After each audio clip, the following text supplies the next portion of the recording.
At our family Christmas dinner. I was told, you can eat in the car. My brother Jacob smirked, leaning back in his chair. Why would we waste a seat on you? Laughter rippled around the table. Not loud, but enough. My mother looked down at her plate, pretending not to hear. My father cleared his throat, a flicker of discomfort crossing his face before he focused on his phone again. No one stood up for me. Daddy. No one even looked at me. Chatin. I stood there, a wrapped gift still in my hands. A gift I had carefully chosen for each of them. A gift I thought might make them see me differently this year, right? I whispered, swallowing the burning in my throat.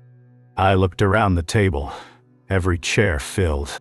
Even my cousin Mark, who once stole from me, had a seat, but me. I was told I didn't belong. Jacob. I called, forcing calm to my voice. He looked up, still smirking. Check under your plate. His smile faltered. The room went quiet, a suffocating silence that seemed to stretch forever. Slowly, he lifted his plate. A crisp white envelope was taped beneath it. His brow furrowed, fingers hesitating before peeling it off. "What's this?" he muttered, tearing it open. His eyes widened as he read, the smirk vanishing, replaced by shock. My mother leaned over, trying to see, but Jacob's face went pale.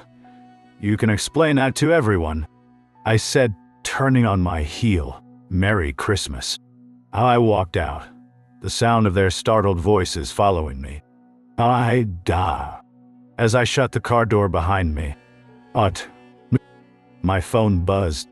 Mom was calling. A second later, another call. Dad. Then a flood of notifications. I let them ring. They had told me I didn't belong. Now they were desperate to stop me from leaving. But I was done being their doormat. I didn't go home. Not immediately. I drove, the Christmas lights of the neighborhood blurring as I tried to focus, tried to keep my hands steady on the wheel. My phone wouldn't stop vibrating. Mom, Dad, even Jacob, but I ignored them all. It wasn't just about Christmas. It was never just about Christmas. This had been coming for years. A slow, suffocating build-up. I'd been too blind to see. I had always been the one who tried the hardest, the one who showed up, the one who paid. When Jacob and his wife Kelly had their first child, I was there with gifts, paying for the stroller they couldn't afford. When their second came, I covered the daycare costs because Kelly's part-time job barely paid for groceries. Every year, I bought the kids their school supplies, pitched in for summer camps, even covered their mortgage for 3 months when Jacob was between jobs, because I was the good brother, the reliable one. But no one saw the cost. No one saw the nights I spent calculating how much I could give without falling behind on my own bills. No one saw the vacations I skipped, the things I denied myself because I thought that's what family did. But what did it matter to them? I was nothing but a walking wallet. And when I couldn't keep up, when I didn't do enough, I was a loser. My phone rang again. Mom? I gritted my teeth and picked it up. Now you call. I snapped, barely recognizing the edge in my own voice. Sweetheart, please come back, she pleaded, her voice shaky. We didn't mean it. Jacob was just upset. Upset. I laughed bitterly. You didn't seem upset when you told me I could eat in the car. It was just a joke. No, Mom. It wasn't a joke. It never is. I could hear Dad's voice in the background, grumbling something. You and Dad just sat there. Didn't say a word. Not one. Please come home. We can talk about this. Home? I barked. That's not my home. It's a place I visit to be humiliated. Silence. Then a faint whisper. Please don't do this. But I was already hanging up. The anger was boiling now. Years of silent resentment clawing to the surface. I turned the car around. No. I wasn't going home. Not yet. I was going back. I pulled up in front of their house, stormed out of the car, and banged on the door. It swung open, and there they were. Mom's eyes red and puffy, Dad's arms crossed defensively, and Jacob, looking smug as ever, leaning against the wall. Back for another lecture, he sneered. No. I spat, back for answers. I turned to Mom and Dad. Explain it to me. How did I become the joke of this family? How did I become the loser? My father sighed. Don't be dramatic. Jacob was just kidding. I felt the heat rise in my chest. This isn't just about tonight. It's about everything. I've spent years, paying your bills, covering for Jacob's mistakes, taking care of his family because he couldn't. I didn't ask you to. Jacob shot back, arms still crossed. Didn't ask. I laughed, a wild, bitter sound. No, you didn't ask. You just expected it. And when I couldn't give enough, I became worthless. A loser. Jacob's smug look faltered. If you're going to cry about a few bucks. I was shouting now. How much do you think I've given you? Jacob? Thousands. Tens of thousands. While you sat back doing nothing. And you... I pointed at Mom and Dad. You encouraged it. Told me I was the responsible one. But when I needed support... Silence. Stop yelling. Dad muttered, You're making a scene. Oh, I'm making a scene. I turned, grabbing the presents from the car. You know what? Here. I threw the bags at Jacob's feet. Take them. The presents you didn't think I brought. His eyes widened as the bags spilled open. Toys, books, everything I had spent hours choosing. Kelly peeked out from the hallway. Her face pale, her lips pressed tight. You didn't even look in the car. Did you? I shouted. You just assumed I was worthless. Enough. Mom's voice cracked, tears in her eyes. This is Christmas. Please just calm down. Calm down. I laughed again. That wild, bitter laugh. Fine. I'm calm, but I'm also done. Done being your bank. Done being your punching bag. Done pretending this is a family. I stepped back, breathing hard, my heart pounding against my ribs. For a moment, no one spoke. Then Jacob, his voice small now, tried to sneer. Yeah, walk away. You always do. I never walked away. I whispered, my voice shaking. I just never realized how little I mattered. I turned and left, slamming the door behind me. This time, I didn't look back. I didn't hear from them for 2 days. Not a single call, not a text. Silence. It was like I had vanished from their world. And for a moment, I thought maybe, just maybe, they had understood. Maybe they had finally realized how badly they had hurt me. Then, maybe they were ashamed. But that was a fantasy. The truth hit like a wrecking ball the morning of the 3rd day when my doorbell rang. I opened it to find Jacob standing there. His face twisted with a mix of rage and desperation. His hair was a mess and his eyes were bloodshot. You need to stop this, he snapped, shoving his way inside before I could even react. You can't just cut us off like this. Excuse me. I crossed my arms, leaning against the kitchen counter. Pay you off? You mean finally saying no to being your personal Ed May? He glared at me. His voice rising. Don't be dramatic. You've always helped us. Always. You can't just stop. Oh, but I can. I kept my tone ice cold. You told me I could eat in the car. Remember that? Well, now you can figure out how to pay your own bills. Do you know what you're doing to us? Jacob's voice cracked. Kelly's panicking. The kids don't understand why they don't have presents, and Mom and Dad, they're losing it. I laughed bitterly. The only thing they've lost is their free ticket to bleed me dry. You only think about yourself. Jacob exploded, his face turning red. We're a family. Families help each other. Help. I stepped forward, my voice rising to matches. You want to talk about help? I've paid for your kids' school supplies, covered your rent, even paid your mortgage at one point. I've been more of a father to your kids than you ever were. Jacob's fist clenched. You think you're so much better than me. Don't you? I don't think I'm better. I shot back, but I do know I'm done being used. Used. He laughed, but it was a hollow, broken sound. You're acting like a victim. Poor you. Right. The rich brother who always had more, who always thought he was too good for the rest of us. More. I almost laughed again. You mean more debt? More sleepless nights wondering if I could cover your bills and still pay my own. More guilt every time I thought about saying no, I have kids. He shouted, his voice cracking. They're suffering because of you. No. They're suffering because of you. I said, leaning closer, because you gambled away everything I gave you. His face went pale.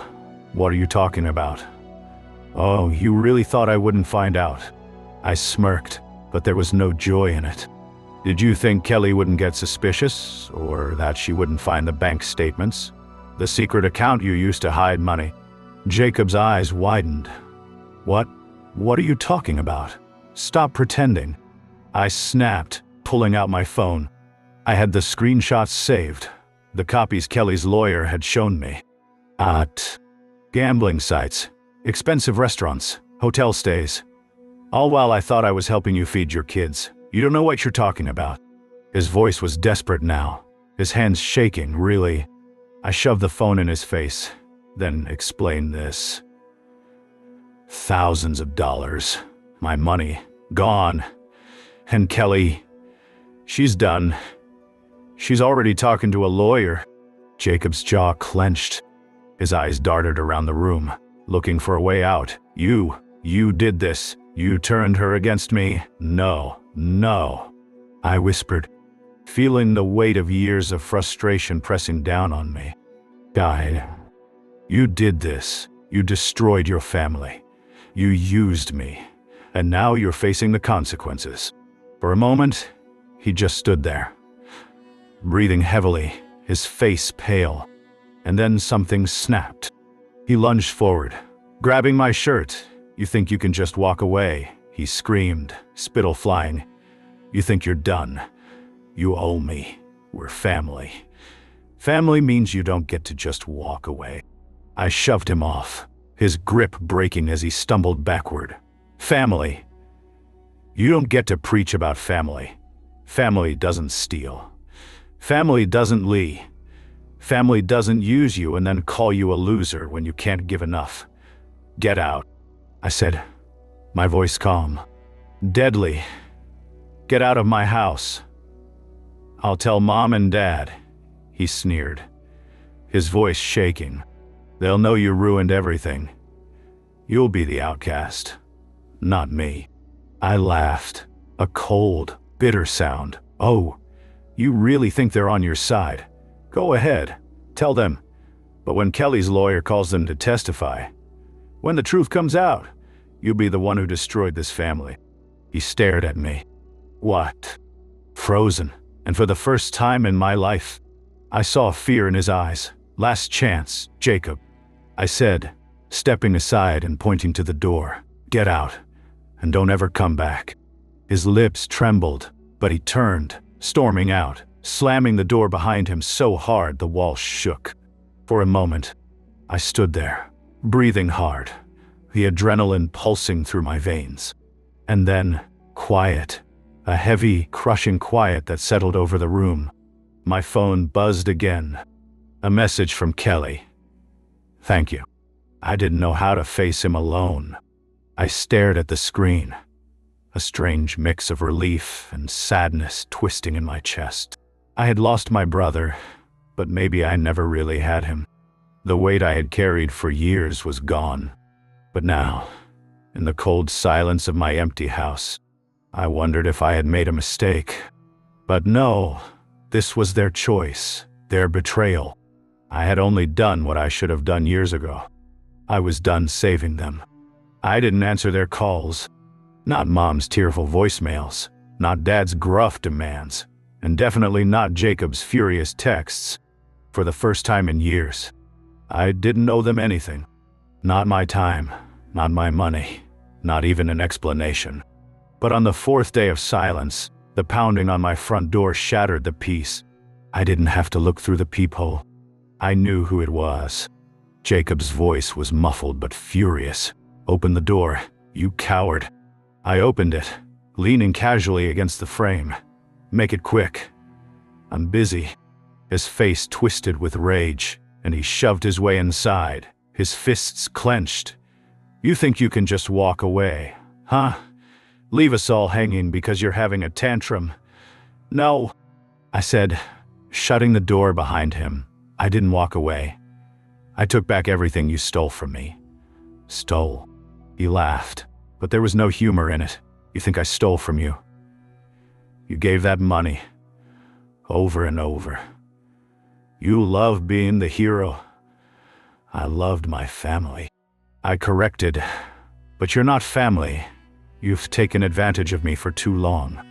His face went red, his fist tightening. "Don't talk to me like that. I'll talk to you however I want, especially now that I know where all that money really went." I stepped closer, my voice dropping to a cold whisper. "Gambling. Jacob, did you really think you could hide it forever?" His face drained of color. You have no idea what you're talking about." "Oh, I have a perfect idea," I said, pulling out my phone and opening the screenshots from Kelly's lawyer. Bank statements, secret accounts, thousands of dollars, my money, wasted while I thought I was feeding your kids. "Covering your bills, you went through my accounts," he shouted. Panic, mixing with anger. "Kelly did, and she showed me everything. You've always thought you were better than me. You've always thought you were better than me," he screamed. "Say it." I snapped, stepping forward. "Go ahead, say it." "But it won't change anything. It won't change the fact that I can't trust you anymore. You've broken our trust." His hand shot out, but I stepped back, his fingers grazing empty air. "Shut up." But I didn't flinch. "If you think I'm wrong, explain yourself. Show everyone who you really are." For a second, his jaw clenched, his fists trembling, but then he stepped back, his breathing heavy. "I needed that money," he screamed. "You don't understand.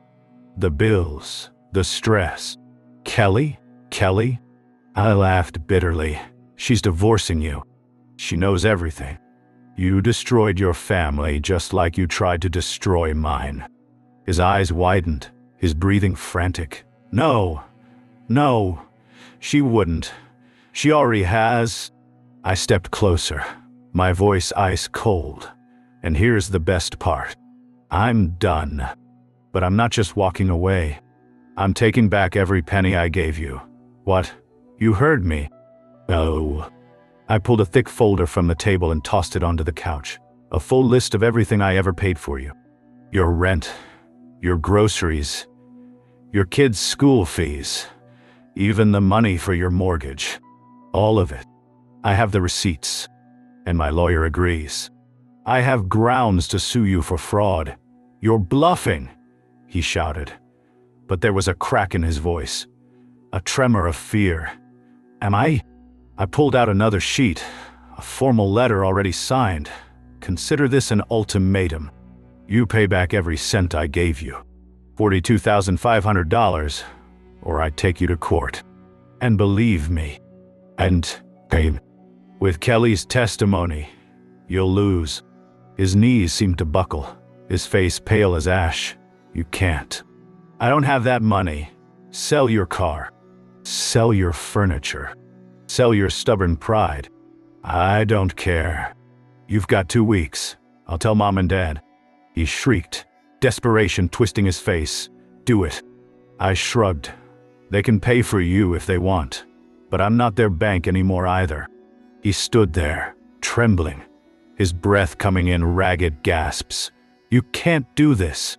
Please, please. You can't do this to me." "I'm not doing anything," I said, opening the door. "I'm just taking back what you stole." And then, as if on cue, another car pulled up. Mom and Dad. Mom practically fell out of the car. Rushing to the door. "Sweetheart, please, please don't do this. I should have known," I muttered. "He called you, didn't he? Please, let's just talk," Dad said, trying to keep his voice calm. "We're family. We can work this out. Work this out." I laughed, pointing at Jacob. "Ask your perfect son where all that money went. Ask him what he did with my help. It wasn't like that," Jacob shouted, his voice cracking. "Then tell them," I said, stepping back, folding my arms. "Go ahead. Tell them." He looked at Mom, at Dad, his lips trembling. I had no choice. I was trying to make things better. I thought if I won big. "Oh my God," Mom whispered, her hands covering her mouth. "Jacob." Dad roared, his eyes wild. I tried to stop. Jacob sobbed, falling to his knees. I thought he would keep helping me. I thought I could fix it before. "But you didn't," I said, cutting him off. "And now you're going to fix it my way. 2 weeks, 42,000, or I take you to court." Mom turned to me. "Hush," her eyes wet. "Please, he's your brother. You can't do this. You can't destroy him." "No, Mom," I whispered, my voice steady. "He destroyed himself. I'm just done being the one who pays the price." And I turned, walking back inside, slamming the door behind me. Their voices faded, muffled by the thick walls, just echoes of a life I had finally left behind. But I didn't feel relief. Not yet. I wouldn't. Not until I saw every dollar returned. I sat on my quiet balcony, a warm mug of coffee in my hands, watching the pale light of dawn stretch across the city. For the first time in years, the silence didn't feel suffocating. It felt peaceful. A month had passed since I had drawn the line, since I demanded my money back, since I walked away. Jacob didn't pay immediately. Of course, he tried everything. Begging, threatening, using Mom and Dad to guilt me. But I didn't waver. He tried to deny everything, even with the bank statements and Kelly's testimony. But the threat of court was enough. In the end, he knew he had no choice. The first payment came in 2 weeks later. $10,000. Dad called me, and I've been here. Furious. "You're tearing this family apart," he shouted. "No, Dad," I had replied, calm but firm. "I'm fixing it." Jacob scrambled to sell his car, his gadgets, even took out a loan. Anything to avoid a court case. Payment after payment. I watched the total shrink until finally, just 2 days ago, the final amount cleared. $42,500. Every dollar I wasted trying to save him. But I didn't feel victorious. Not really. Just free. My phone buzzed. A message from Kelly. "Thank you again. The kids are adjusting. We're better now without him." I smiled. A real, genuine smile. Kelly had left Jacob for good. The divorce was final. And for once, I didn't feel guilty. I felt proud. Then another message. This one from Mom. "Please just talk to us. We miss you." I stared at it for a long moment. It was the same message she had sent a dozen times. Always with the same desperate tone. Always trying to pull me back. But I didn't reply. Not because I hated her. Not even because I hated Dad or Jacob. But because I loved myself enough to finally walk away. I had spent years believing that love meant sacrifice. That being a good son, a good brother, meant giving until there was nothing left. But that wasn't love. That was self-destruction. The doorbell rang, pulling me from my thoughts. I stood, surprised, and opened it. Uncle Rob stood there, a warm smile on his face. He was holding a small, neatly wrapped box. Thought I'd drop by. He said, "You missed out on a lot of family dinners. Figured I'd bring you something." I laughed, stepping aside to let him in. "Just you. Just me." He set the box on the table. I heard what happened. Not from them, of course, but I know how they are. They'll never change. I murmured, pouring 2 cups of coffee. "And that's not your problem anymore," he said, patting me on the shoulder. "You did right. You finally stood up for yourself." We sat, talked, and for the first time in so long, I felt like I wasn't alone. I told him everything. The years of sacrifices, the constant guilt, the final explosion, and he listened. Really listened. When he left, I found myself smiling again. The quiet didn't feel empty. It felt earned. And as the sun climbed higher, bathing the city in gold, I realized something. For the first time in my life, I wasn't just free of their expectations. I was finally free to live for myself. Breaking free from family that sees you as an ATM. You know what I learned from all this? Family isn't supposed to be a burden you carry. It's supposed to lift you up, not drag you down. For years, I thought being the responsible one meant sacrificing everything for people who saw me as nothing more than a wallet with legs. I thought love meant giving until it hurt, and then giving some more. But real family doesn't leave you sitting in the car while they feast. Real family doesn't steal from you, gamble away your sacrifices, and then call you selfish when you finally say no. If you're the family bank, the one everyone calls when they need money but ignores when they don't, this is your wake-up call. You don't owe anyone your financial security. You don't owe anyone your mental health. And you definitely don't owe anyone an explanation for choosing yourself. Sometimes the best gift you can give toxic people is your absence. Sometimes the only way to save yourself is to stop trying to save everyone else. Subscribe for more real stories. If this story gave you the courage to set boundaries with your own toxic family, hit that subscribe button. I share real stories every week about people who chose themselves over people who used them. Your worth isn't measured by what you can give others. It's measured by how much you value yourself.